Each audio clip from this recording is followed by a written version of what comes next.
Hello guys, नमस्कार। स्वागत है आप सभी का लेयर 3 एजुकेशन पर और मेरा नाम है विकास।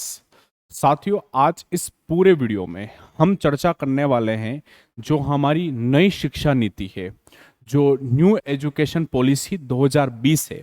जैसा कि आप लोगों को ये बात तो पता ही है कि भारत सरकार ने हमारी जो शिक्षा व्यवस्था चली आ रही है, उस शिक्षा व्यवस्था में बहुत बड़ा परिवर्तन किया है। ठीक है। जो अब तक हमारा एजुकेशन का जो मॉडल था वो 10+2 था। उस मॉडल को पूरी तरीके से हटा दिया गया है और उसके स्थान पर एक नया एजुकेशन सिस्टम तैयार किया गया है। ठीक है। और इसके लिए बकायदा सरकार ने वो पॉलिसी पब्लिक भी कर दी है। यह पॉलिसी पब्लिक की गई थी 2020 में। ठीक है। क्योंकि बनी भी 2020 में थी, पब्लिक भी 2020 में की गई थी। इसी वजह से इस पूरी पॉलिसी का जो नाम है वह है न्यू एजुकेशन पॉलिसी 2020, नई शिक्षा नीति 2020। तो इस पूरे वीडियो में हम इसी पॉलिसी के बारे में चर्चा करेंगे कि ये आखिर है क्या, और ये जो इसमें 10+2 का जो मॉडल हटाया है और इसके स्थान पर जो नया फॉर्मूला दिया है, इस फॉर्मूले का मतलब क्या है, मैं बहुत इजी तरीके से आप लोगों को इस वीडियो में समझाने की कोशिश करूंगा। ठीक है। तो साथियों, ये जो वीडियो है, ये वीडियो आप लोगों के विभिन्न जो टेट एग्जाम हैं उनके लिए हेल्पफुल रहेगा। ठीक है। और ईएमआरएस परीक्षा की अगर आप प्रिपरेशन कर रहे हैं और आपको इंग्लिश लिटरेचर का कोर्स चाहिए तो लेयर 3 एजुकेशन का जल्दी से एप्लीकेशन आप लोग इंस्टॉल कर लीजिए। और लेयर 3 एजुकेशन पर आपको ये पूरा ईएमआरएस का इंग्लिश लिटरेचर का पूरा कोर्स अवेलेबल है, वहां से आप उसको परचेस कर सकते हैं टीजीटी पीजीटी के अंतर्गत। ठीक साथियों, चलो तो आज इस पूरी क्लास में हम चर्चा कर रहे हैं नई शिक्षा नीति 2020 की। तो क्लास को शुरू करते हैं साथियों। नेशनल एजुकेशन पॉलिसी इसका नाम है। ठीक है। तो सबसे पहले तो अपन ये बात कर लेते हैं कि भारतीय शिक्षा नीति का इतिहास क्या रहा है।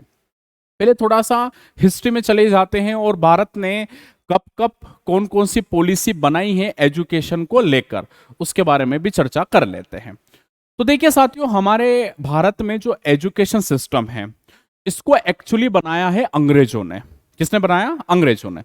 अंग्रेजों ने इसको अपने मुताबिक बनाया था। इसके लिए बकायदा लॉर्ड मैकाले जो था उसको जिम्मेदारी दी गई और लॉर्ड मैकाले ने ऐसी एजुकेशन सिस्टम तैयार किया हमारे लिए जो कि पूरी तरीके से बेस्ड था इंग्लिश शिक्षा के आधार पर। ठीक है, अंग्रेजी शिक्षा के आधार पर।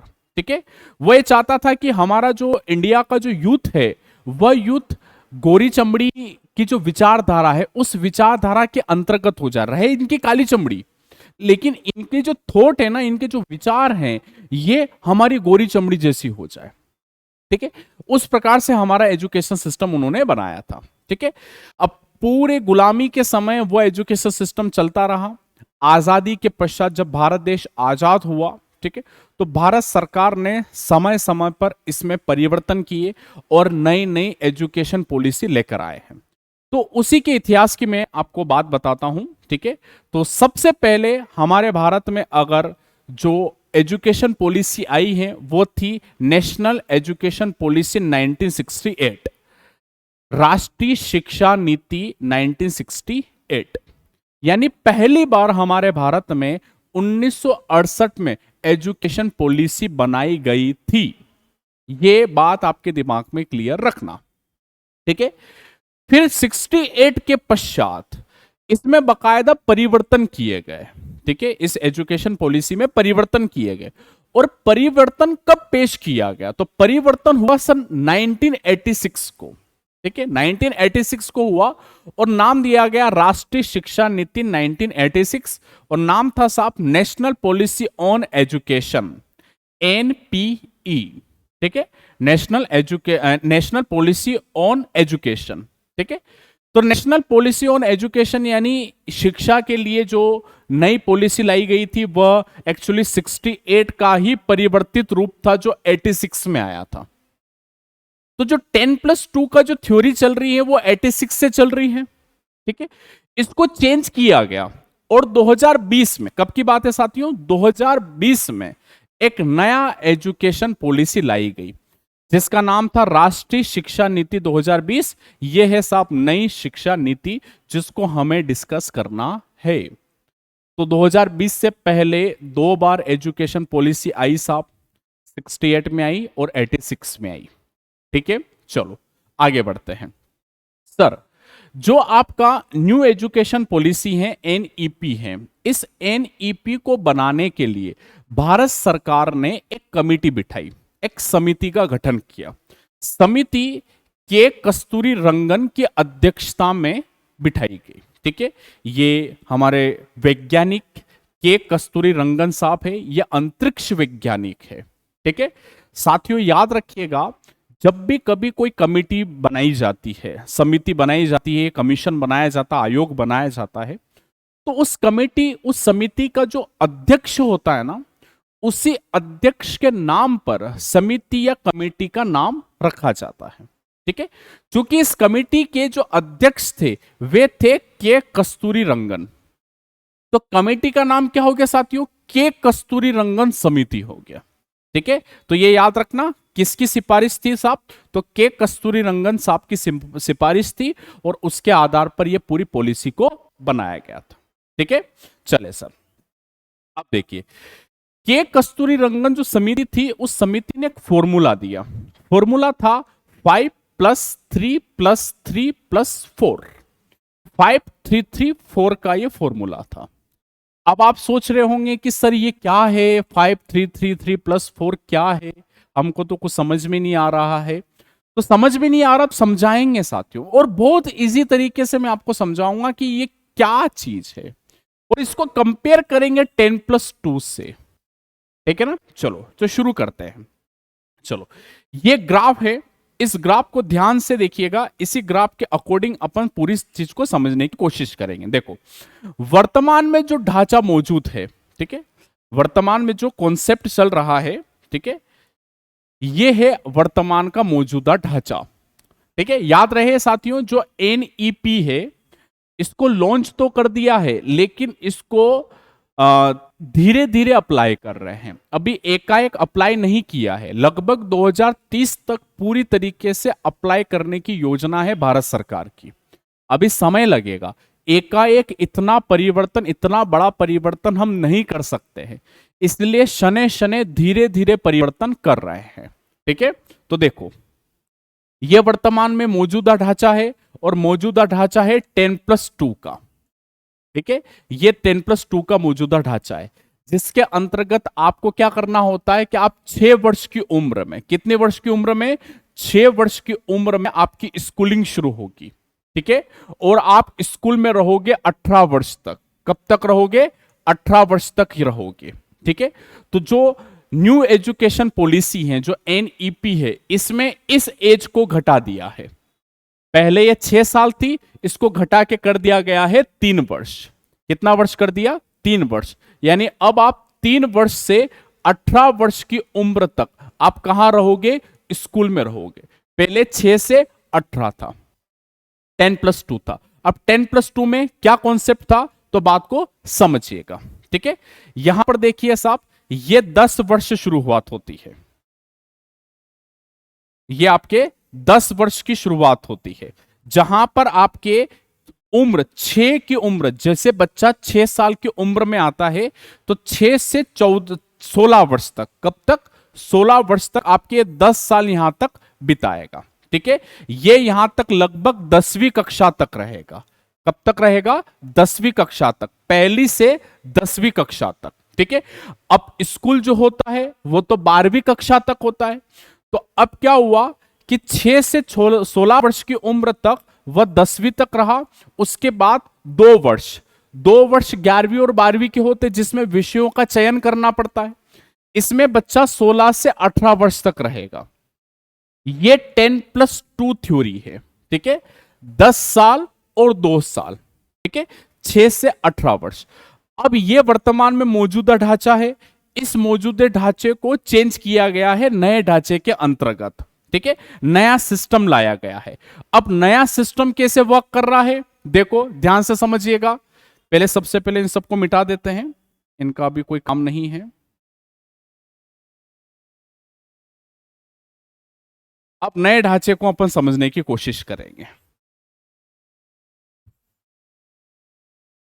ये 10+2 का तो वर्तमान का जो चल रहा है अभी, ठीक है। आप में से कई साथी जो इस वीडियो को देख रहे हैं वो इस 10+2 के ढांचे के अकॉर्डिंग ही स्कूलिंग कंप्लीट किए होंगे।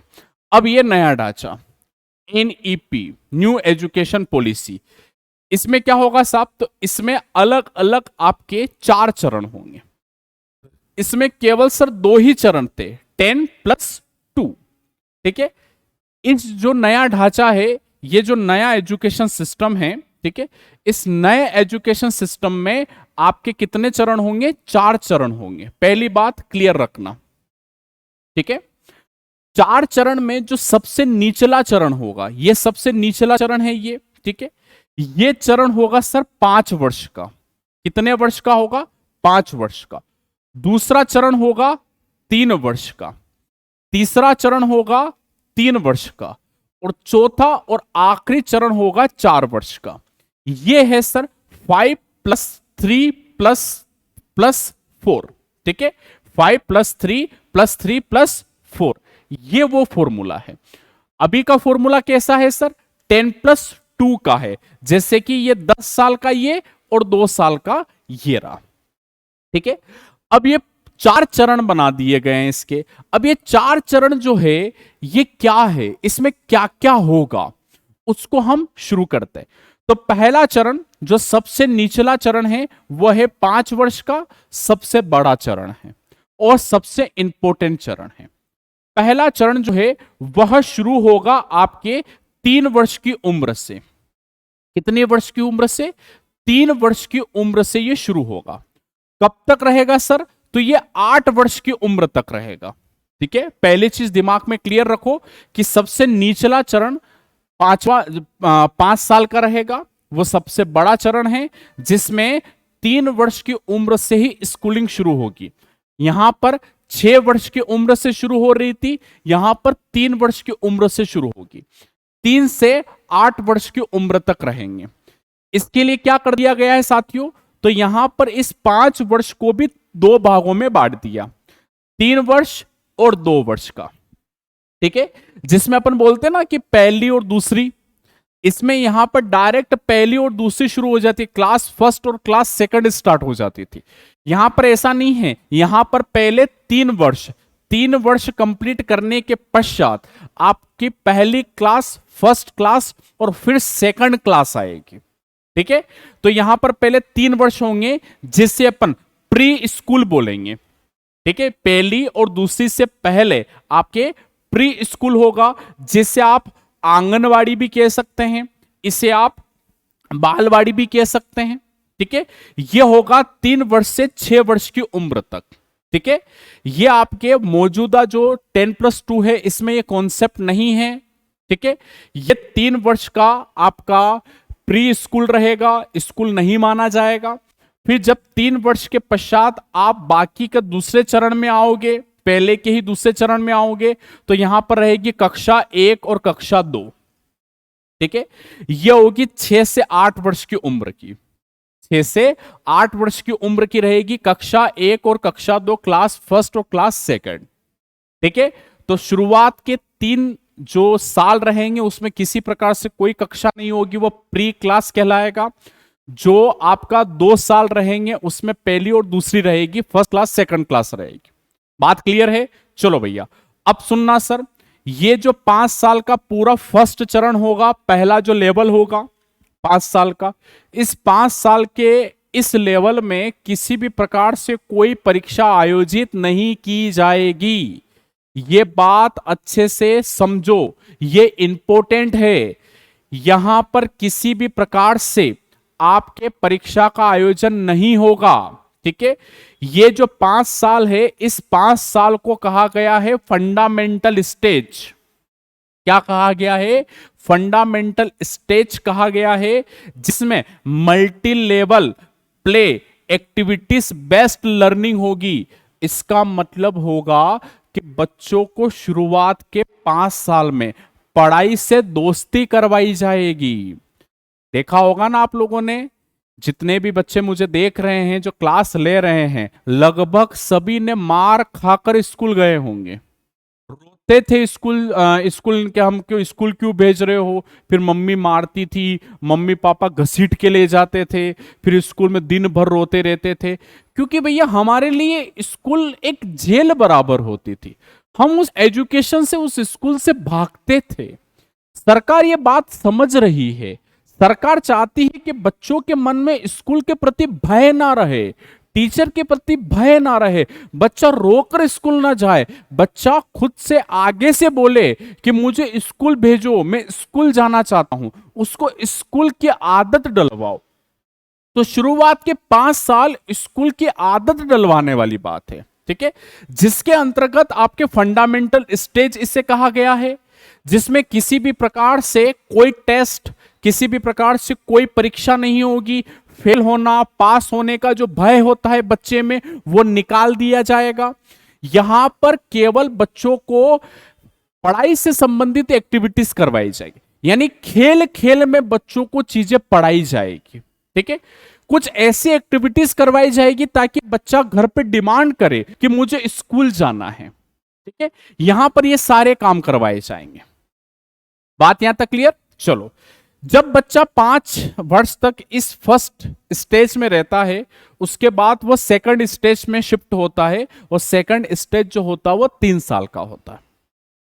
इसमें जो बच्चा होता है वह तीसरी से 5वीं तक, कितना सर? कक्षा तीसरी, चौथी, 5वीं, तीसरी, चौथी, 5वीं, क्लास 3, क्लास 4 और क्लास 5, ये 3 क्लासेस इस सेकंड स्टेज में पढ़ता है, जिसकी उम्र डिसाइड की गई है 8 वर्ष से 11 वर्ष, ठीक है। और ये जो सेकंड स्टेज है, इस सेकंड स्टेज का नाम है प्रिपरेटरी स्टेज, ठीक है। प्रिपरेटरी स्टेज कहा गया है। ये प्रिपरेटरी स्टेज 3 साल की होगी। इसमें पढ़ाई खेल कूद से जुड़ी हुई होगी, खोज परख एक्टिविटीज होगी और इंटरेक्टिव लर्निंग होगी। यहां पर क्या होगा कि जो 5 साल में आपने जो पढ़ाई के साथ, खेल कूद के साथ जो पढ़ाई करी है, उसको ही आगे कक्षा तीसरी, चौथी, 5वीं में भी हम आगे बढ़ाएंगे, जहां पर बच्चा खेल कूद के साथ पढ़ेगा, ठीक है। उसका क्रिएटिव माइंड होगा, कुछ ऐसी एक्टिविटीज करवाई जाएगी ताकि बच्चे का माइंड और क्रिएटिव हो जाए। बस अंतर यहां पर यह होगा साथियों कि जो सेकंड स्टेज होगा, इस सेकंड स्टेज में बकायदा आपके परीक्षा का आयोजन होगा। यहां पर एग्जाम फेस करनी पड़ेगी बच्चे को, यहां पर फेल और पास डिसाइड किया जाएगा, ठीक है। ये जो सेकंड स्टेज है, ये सेकंड स्टेज डिसाइड करेगी कि अब आप फेल हुए, पास हुए कि क्या हुए। यहां पर परीक्षा का आयोजन होगा, फर्स्ट स्टेज में परीक्षा का आयोजन नहीं होता है। बात यहां तक क्लियर? चलो, 3 साल के बाद वापस से आप तीसरी स्टेज में जाते हैं। जो तीसरी स्टेज है वह पुनः आपके 3 वर्ष की होगी, जिसमें कक्षा 6, कक्षा 7 और कक्षा 8, छठी, 7वीं, 8वीं, ठीक है। ये मुख्य रूप से जो 3 कक्षाएं हैं, ये 3 कक्षाएं आपके इस तीसरी स्टेज में कंप्लीट होगी, ठीक है। ये तीसरी स्टेज में आपके 3 कक्षाएं यहां पर कंप्लीट होगी, छठी, 7वीं और 8वीं। यहां तक बात कंप्लीट है, ठीक है। चलो, उम्र की बात कर लेते हैं। तो उम्र 11 वर्ष से 14 वर्ष की रहेगी, 11 से 14 वर्ष की रहेगी। अब यहां पर जो ये तीसरी स्टेज है, इस तीसरी स्टेज को किस नाम से जाना जाएगा? इसको कहेंगे मिडिल स्टेज, ठीक है। क्या कहेंगे इसे? Middle stage. छठी से शुरुआत हो जाएगी। सबसे अच्छी बात यह है कि पहले जो मौजूदा ढांचा अभी जो चल रहा है, इसमें क्या होता है कि 11th क्लास से, 11वीं कक्षा से आप सब्जेक्ट लेते हो, और उस सब्जेक्ट के अकॉर्डिंग आप क्या करते हैं कि अलग अलग क्लास में बैठकर अलग अलग विषय के अनुसार आप पढ़ाई करते हैं। जैसे आपने साइंस ले लिया, मैथ ले लिया, बायोलॉजी ले लिया, आपने कॉमर्स ले लिया, आपने आर्ट्स ले लिया, आपने एग्रीकल्चर ले लिया। उसके अकॉर्डिंग आप 11th में जाकर अलग अलग हो जाते हो। यहां पर कक्षा 6 से ही आप सब्जेक्ट ले सकते हैं।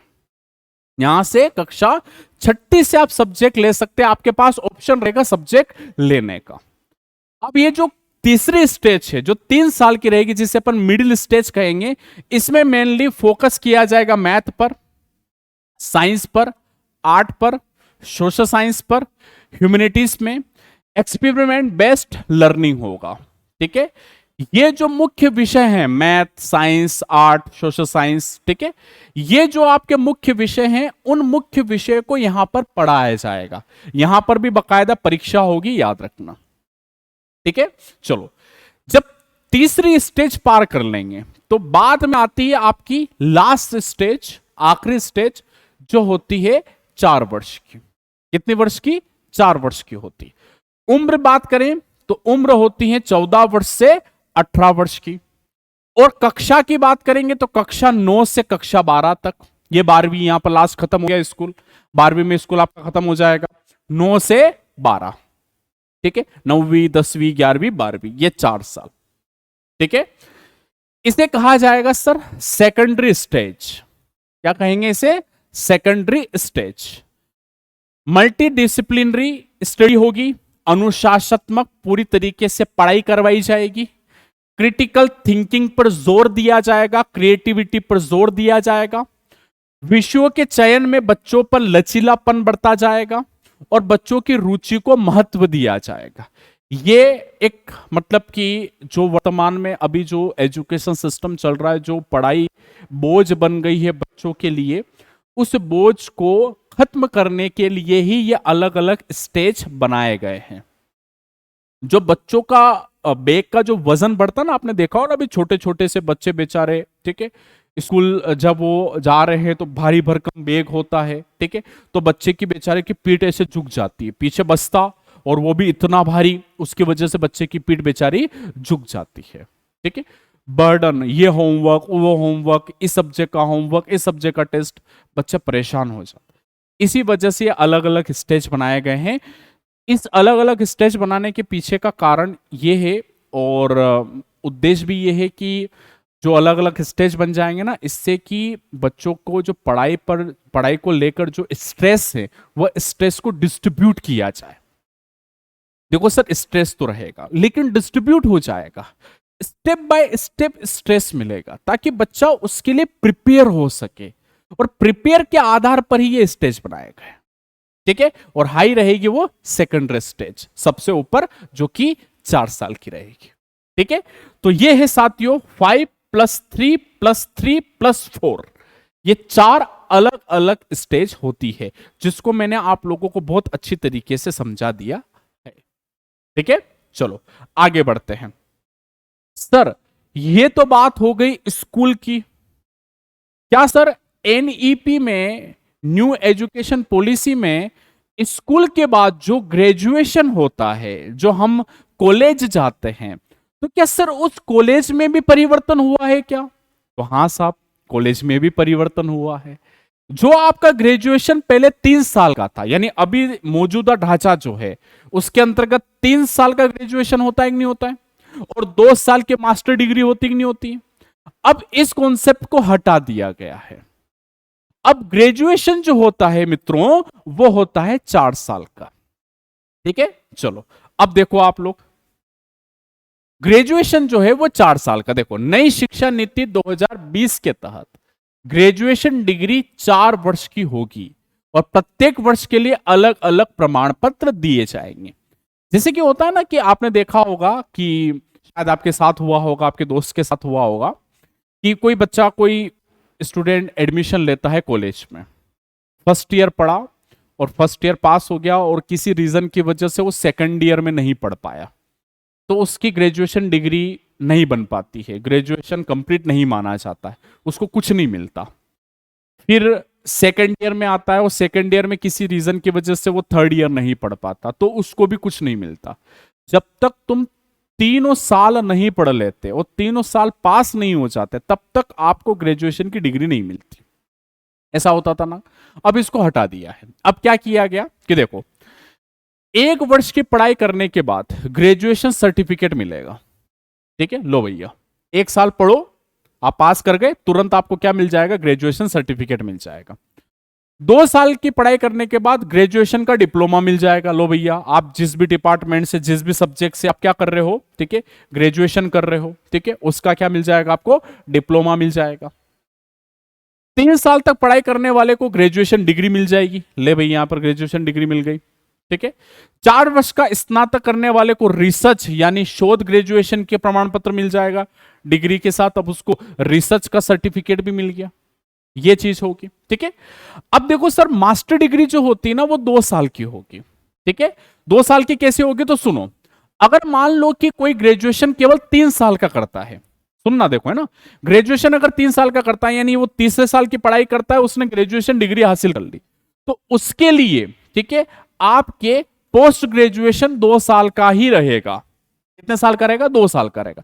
लेकिन सपोज करो कि किसी ने ग्रेजुएशन 4 साल में कंप्लीट किया, जैसे कि ये है चौथे साल वाला, ठीक है, अगर इसमें वो ग्रेजुएशन कंप्लीट करता है तो अब उसके लिए जो मास्टर डिग्री होगी वो मात्र 1 साल की रहेगी। मात्र कितने साल की रहेगी, 1 साल की रहेगी। उसे 1 साल की ही परीक्षा देनी पड़ेगी, यहां पर उसे 2 साल की परीक्षा देनी पड़ेगी। चाहे इस तरीके से जाओ चाहे उस तरीके से जाओ, ग्रेजुएशन और मास्टर डिग्री दोनों ही आपके 5 वर्ष में कंप्लीट होगी। ये बात आप लोगों को क्लियर होनी चाहिए। यहां तक क्लियर? चले सर आगे बढ़ते हैं। अब हम बात करते हैं कि सर जो ये न्यू एजुकेशन पॉलिसी लाई गई है, ठीक है, इस न्यू एजुकेशन पॉलिसी के पीछे के उद्देश्य क्या है, लक्ष्य क्या है, आखिर क्यों लाई गई है, इसे लाने के पीछे का कारण क्या है। तो लक्ष्य और उद्देश्य अपन जान लेते हैं एनईपी के, ठीक है।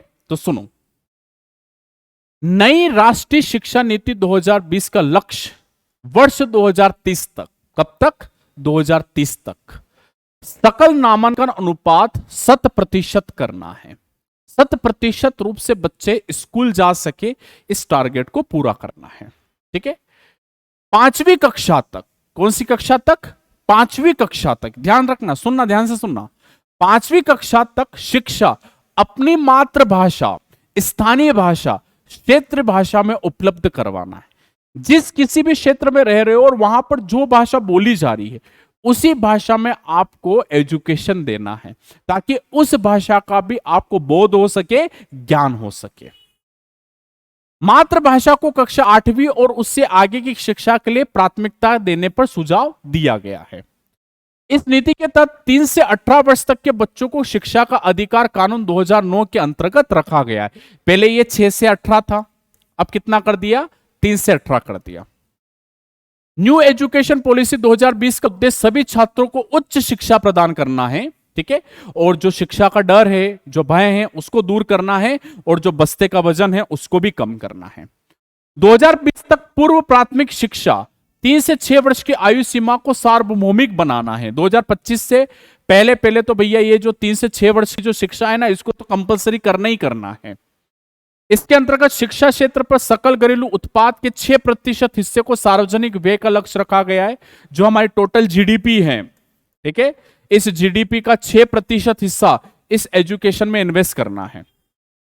देश के सभी उच्च शिक्षण संस्थानों के लिए भारतीय उच्च शिक्षा परिषद नामक एक सकल नियामक की परिकल्पना की गई, यानी एक नया ऑर्गेनाइजेशन बनेगा जो हमारे भारत में उच्च शिक्षण संस्थान को रेगुलेट करेगा। उसका नाम होगा भारतीय उच्च शिक्षा परिषद, ये याद रखिएगा।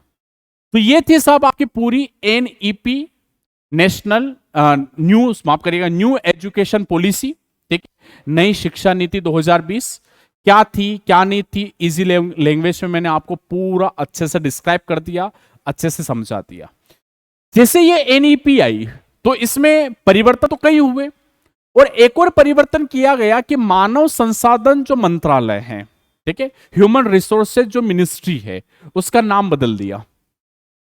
अब उसका नाम सीधा सीधा शिक्षा मंत्रालय है, एजुकेशन मिनिस्ट्री है। इस 2020 की पॉलिसी के अंतर्गत ही किया गया है।